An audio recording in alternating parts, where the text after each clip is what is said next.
Good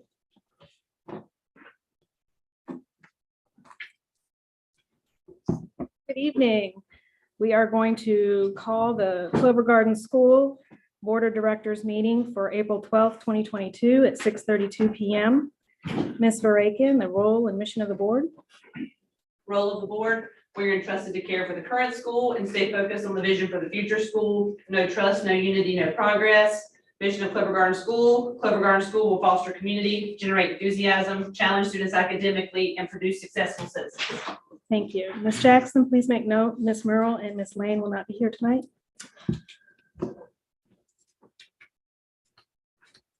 So that moves us on to tonight's agenda. Has everyone had a chance to review tonight's agenda? Any additions, updates, changes? I have a motion to approve this evening's agenda. Mr. Huffines, second. Ms. Foster, all in favor?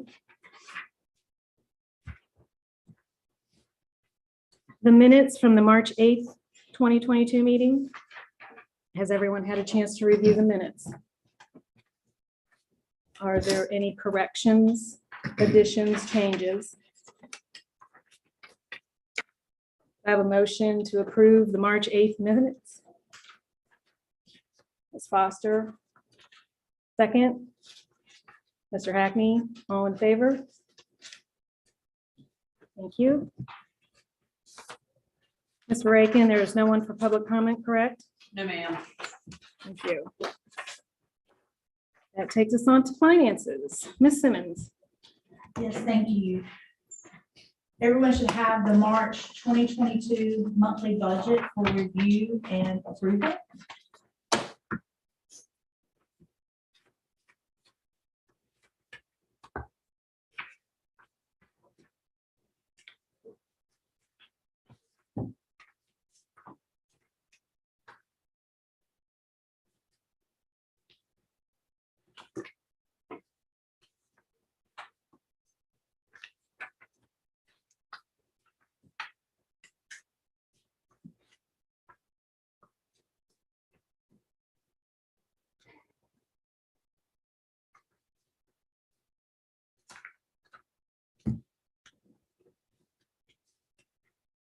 Are there any questions about the March budget? Do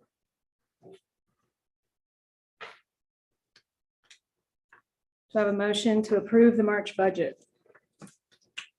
Ms. Saunders, second. Mr. Hackney, all in favor?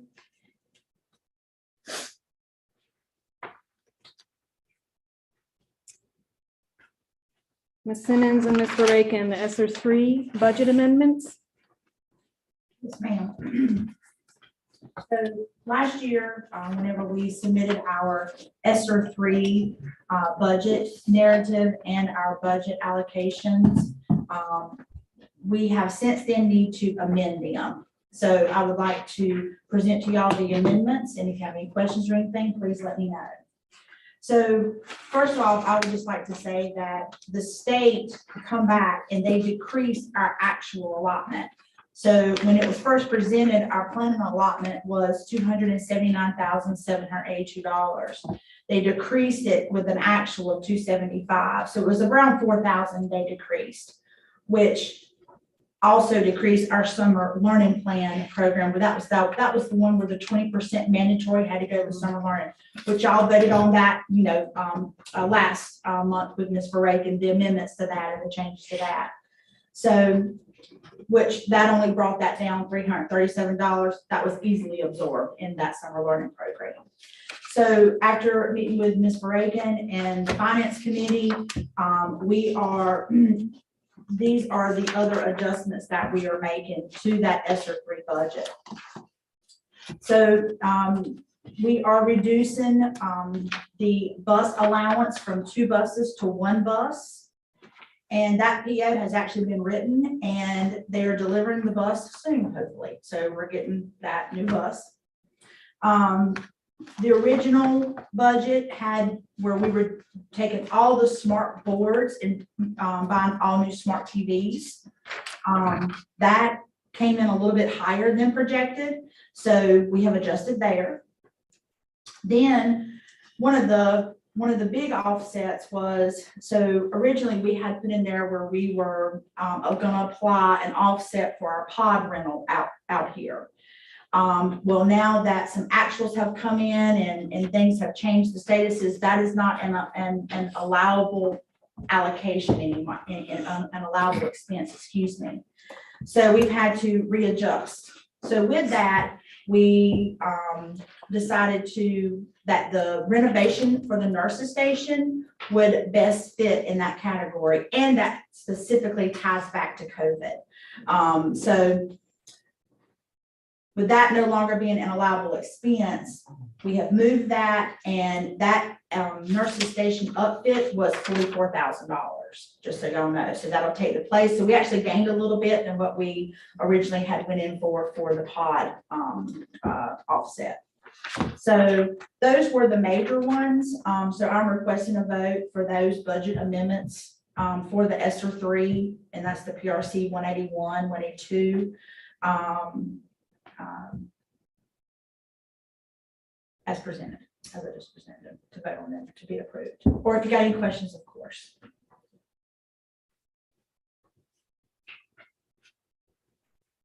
And we met with the finance committee last week about this as well. Is this the first time they reduced? Okay. The first time they reduced this particular, That's a yes, three, I'm yeah. sorry, Okay. but in overall. No. Okay. Questions? Comments? Okay, so do I have a motion to approve the amendments as presented by Ms. Simmons this evening? Ms. Saunders, second. Mr. Huffines, all in favor? Thank you, Ms. Simmons. Thank you. Academics, the principal's report, Mr. Baker.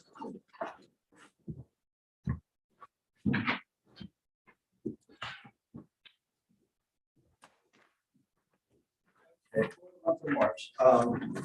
For our attendance award winners, first sixth grade was first place with 95.73% average attendance daily or for the month. And the second place was third grade with 95.23%. The total average attendance for Covent Garden is 93.37%. The enrollment numbers, the current enrollment, there are a total of 648 students. 73 were newly confirmed. And there's a total applications of 613, which you see, there was a wait list increase of 157 students. So that was a pretty big increase there. Increase in lottery since then was 56. This past week we had Spirit Week, which was April 4th through the 8th. Spirit Week is a way to encourage school spirit, create a positive culture, and encourage unity among students. For the week, each day we had a different dress code or a different theme for the students to dress. We're having prom this Friday, April 15th from 6 to 10, and I think this is the first prom in 3 years, maybe. So last I heard, there has been 87 tickets purchased for that. Academic news, the third round of North Carolina check-ins took place the week of March 28th through the 31st. Semester 2 biology check-ins took place on April the 5th. I-ready testing will begin at the end of the month, April 25th and 26th for ELA, and April 27th and 28th for math. The ACC spring courses are coming to an end on May 10th, and summer courses will start May 18th. The NCVPS spring early start courses in May 2nd, and the standard start course will end May 16th. I walk around the school every day. I constantly see new things hanging on the walls, which I really like. It just changes the whole atmosphere of the school. But this particular one that I posted here was some of the work that Ms. Thompson's art classes have produced. These were to tie into Literacy Month, as well as time with subject matter being taught in the elementary and middle school classrooms. The picture on the left was the Holocaust piece, which you can see there. It was created by Ms. Glasgow's fourth grade class, where they were studying the Holocaust, and everything associated with that. And then the picture beside that is Martin Luther King, which was created by Ms. Johnson's class. And then the interesting about that one is that if you notice, it's got all the little squares. Each student gets a square and they have to paint it or they draw it and color it the way they want to, and then they put it all together into a great piece. The next one was a quote for Women's History Month, which has a picture of each lady, and then it has their name and a quote that they have, which is hard to see in this, but it's hanging on the wall below the breezeway. The city council is running a Books for Babies campaign. They will be accepting cash donations and/or brand new baby board books. The book drive will run from Monday, April 5th through Wednesday, April 13th. All donations will be going to buy board books to be donated to Family Support Network of Central Carolina. There were incentives for the book drive. The elementary class with the most money raised by book donation or monetary donation would receive an ice cream party. And the two teachers, one from middle school, one from high school, with the most money donated into the box, we didn't even tie it on into the face. And I think we need to advertise that more too, because I think we will. For college news, I only had one that I could find. Christopher, I'm not sure that's his last name, has been accepted into North Carolina School of the Arts. Chris plans to study music composition. He's currently first year alto sax in the advanced concert band and the lead soloist in the jazz band. Another celebration this month is the cultural diversity at Clever Garden. Clever Garden is excited to offer the Clever Garden School Diversity Club under the leadership of Ms. Candace Spurge, our social worker. This club is designed to be a welcoming environment for all students to discuss diversity, inclusiveness, and acceptance. The goal is to enhance the school's experience as well as impact the cultural environment for the entire community at Clever Garden School. This week they're hosting their diversity club will be hosting Culture Week. Monday was Asian Culture Day. Today was Hispanic and Latino Culture Day. Tomorrow is African Culture Day. And then Thursday will be Native American and Indigenous Culture Day. And that evening will be Culture Night, which will take place in the gym. Another celebration is the Autism Acceptance Month. Through the efforts of Ms. Newton and in conjunction with our Diversity Club, Clever Garden School will be celebrating Autism Acceptance Month. The Acceptance Month, the Autism Society of America believes that acceptance is creating a world where everyone in the autism community is connected to support they need when they need it. And I saw two students doing this artwork and putting it on the wall in the breezeway. I thought it was the coolest thing. There was actually 4 figures, but I just put 2 on the page, but that was going to be seeing how they put that together and what it says, what it has to say about autism. The Spring Scholastic Book Fair came to an end today, I think. I saw them loading up, packing up today. The book fair was available to students and staff through April 8th. This year has been a record-breaking sale for sales for both the fall and spring book fairs. This was due to all of our wonderful parent volunteers and Ms. Red and kept our book fair rolling last week. The proceeds will go back to the school and into the classrooms to restock and replenish resources for our students and teachers. And athletics, we sent 4 athletes to the North Carolina High School Athletic Association's Student Leadership Conference in Durham. The theme of the conference was Respect the Game, Leading Through Sportsmanship. And there were 4 goals of the conference: to further develop the understanding of positive relationships, to gain the knowledge and skills to effectively lead their peers, acquire a general understanding of the importance of community service, positive values, sportsmanship, healthy lifestyles, and self-evaluation. Also, to feel empowered to serve as advocates for their school, community, and state. The students that attended the conference were Lucas Roney, Haley Dwyron, Aiden Taylor, and Brielle Brown. This past week, the 7th, was first senior night for spring sports, which was baseball and golf. Wednesday will be for tennis, and then we'll have senior night for softball on the 25th, and then May 6th will be for soccer. And the last page is just dates and for dates to have for the rest of the year. Okay, great, thank you, Mr. Ray. Okay, moving on to old business. Mask policy review. We just need to continue to vote to maintain current policy, correct? Ma'am. Do I have a motion to maintain the current policy, mask policy at school? Mr. Huffines, second. Mr. Hackney, all in favor? Thank you. Ms. Verakin, you want me to start or you to start regarding board elections? You can start. I believe Ms. Verakin has sent out, we have also posted on the website, the information regarding the 2 openings that we have. Mr. Hackney and Ms. Saunders' terms are up this year.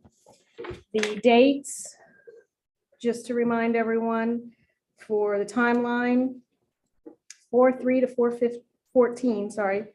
Letters of intent and resumes are due by 5 PM on the 14th. Then the 25th, April 25th through May 6th, interviews and schedule for qualified applicants. And then May 8th through the 22nd will be the parent election. Voting will end at midnight on May 22nd. Okay, great. Thank you, Ms. Verakin, for getting that information out. Yes, ma'am. Okay. Governance, our committee updates. Mr. Huffines, long-range planning. Okay, just real brief on the expansion update. So still making a lot of progress. So we have all permits in hand except for our building permit. So we're expecting our building permit hopefully next week. If not next week, the week after that. And we are, if all things go right, we are anticipating breaking ground in the next couple of weeks, as far as the site work goes. So we made a lot of progress in the last month with a lot of meetings and with contractor, with the architect, with our design team. So pleased to report that we're breaking ground pretty soon. That's good. Good news, Mr. Huffines. It sounds like everything is going well with the bond process as well. That's correct. Ms. Lane indicated that we had everything turned back in for approved for Appendix A and everything. Nothing's missing, correct? No, Maybe a yes. couple items, but Yeah. we're working on those. Okay. With Appendix A. Okay, Yeah, we had a meeting today with you know, related to the bond, and it seemed like it was just a couple of few outstanding items. So perfect. Thank you. Anything else? Any questions for Mr. Huffines? Finance Committee, in Ms. Lane's absence, Ms. Saunders, can you give just a brief update? Are there any anticipated items that we need to review before the end of the year or anything? Not at this time. Okay, perfect. Thank you. And governance, we did have a gap that we found in a policy, and Ms. Verakin sent out to the governance committee, which consists of myself, Ms. Merle, and Ms. Foster, the policy for surrogate parents handbook, using guidance from the NCDPI. Ms. Verakin, do you want to give a high-level overview of this? So this was new for us. We did not know that this is something that we needed until the situation presented itself. So anytime there is a child that is a ward of the state of some sort or in the foster care program, things like that, you have to have, if that child is going to be going through the EC referral process, you by law have to be able to provide them with what we call a surrogate parent. And that just makes sure that that child has a parent that also has a voice for them that sits in on the IEP team. And so this individual, we created a process. Ms. Garrison is phenomenal, our EC director, has created a process for how to collect this, moving forward, so that we have this policy in place so that when and if this situation comes up again, that we'll have a process in place for selecting the parents that are interested, like almost like an interviewing process to make sure that that is an appropriate choice for what you're working with. But so policy for like reviewing the parents that are interested, training that we put the parents through, so that they are knowledgeable of what their requirements are, what their expectations are as a surrogate parent that sits in on the IEP team meetings, and then how, that selection process goes. So, so this was honestly, it was great. It was very eye-opening for us. We didn't have this opportunity before, and now we do. So, but we have to have a policy. We have to have a policy in place in order to move forward, so that we have a process to follow. So the governance committee reviewed the policy as presented. It is part of your packet tonight. And again, used majority of the guidelines from the NCDPI, but did have some specifics that we added for the school, just regarding background check, signed confidentiality agreement, training review, certificate of training, supported educational record review, making sure that that was highlighted within the policy as well. So I need a motion to approve the policy for surrogate parents handbook. Do I have that motion? Ms. Foster, do I have a second? Mr. Huffines, all in favor?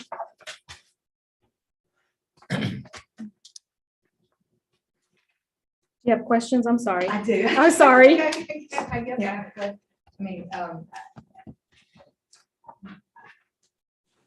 I guess I'm thinking we're presented with this policy and we haven't even had a chance to review it or, I'm finding it hard to approve it when I'm not really even sure what's in it. Seems like we ought to take a little bit of time to review that. So the governance committee did. So Ms. Merle, Ms. Foster and I, that's how we set up those committees. So we have multiple members on there that will review it, present it to the board. We present any questions or concerns. But if you want to review it before voting, we can hold it till next month if you want to. I would prefer to abstain, having the opportunity to read it myself, so I'm not voting on something that I don't know what I'm voting. Okay. In the meantime, we'll continue with the process that we've got.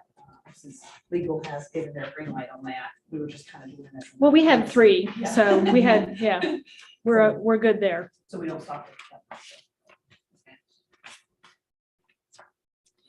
Okay, new business. Food inspection, Ms. Simmons. In your packet, you will see our final food inspection for the year. Ms. Quimby received a 99.5, and this is just for record.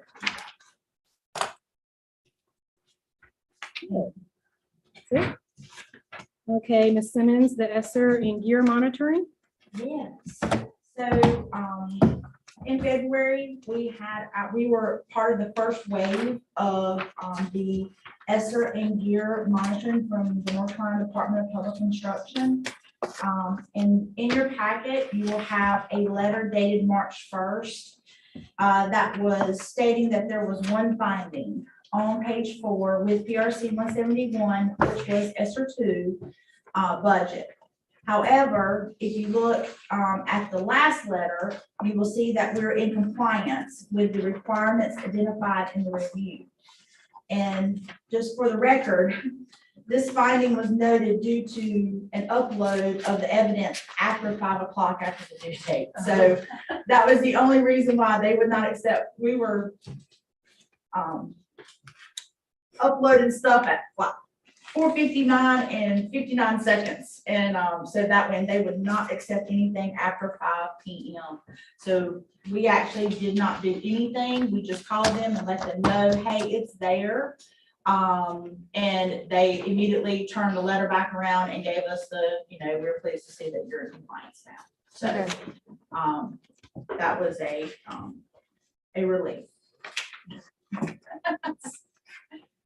And that was the first wave of 4 that we will be having for all of these great and wonderful funds that the state and federal has given us as well. So April 5th is your latest letter of compliance? Yes. Okay. Yes, sir, the last page.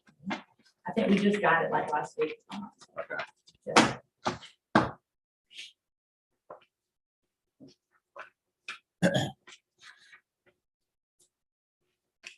That was just information only, Mr. Yeah. Thank you. Or if you have any questions, please feel free.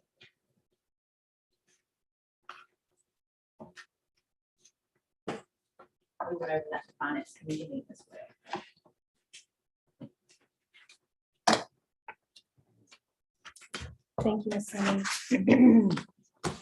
Sorry, I was just reading a few things.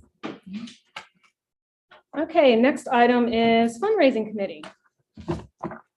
So this is just informational, but within the next couple of months and in preparation for the new school year and with our expansion happening, we will be forming a fundraising committee. Clover Garden is a school of choice, and we want to encourage parents, staff members, and the community to come together and be able to do some fundraising to, I think, supplement some of the things that we need. The budget is going to be extremely, extremely tight, specifically for the next 2 to 3 years. So it's going to be difficult for any extras or above and beyonds. So we will need to really encourage, please spread the word that we will be formulating this committee. Going to work with Ms. Rakin to get a message out to the parents to come and support the school of choice. Any questions about that? Okay, any other items or discussion regarding our agenda or the items from the agenda tonight? We do have closed session. Do I have a motion to move into closed session under General Statute 143-18.11A5 at 6:59 PM? Mr. Hackney, second. Mr. Huffines, all in favor?